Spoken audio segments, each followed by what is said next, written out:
All right, we're going to do a cold and dark startup here. First, I'm going to scroll wheel and hide the pilot body. Make it a little easier to see. Battery on.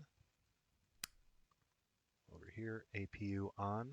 And then we wait for the green ready light on the APU. While we do that, formation lights on.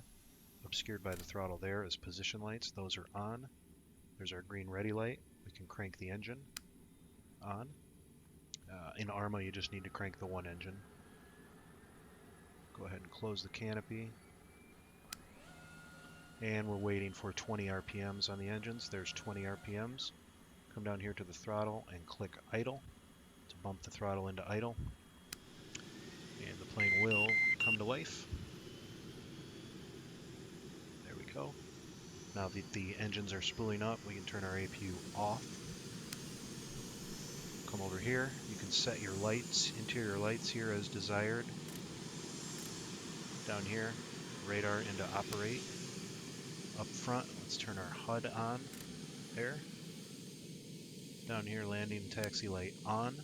Launch bar is accessible here as needed for carrier. We're going to turn our parking brake off here and acknowledge master caution there. And we are good. Ready to roll and take off.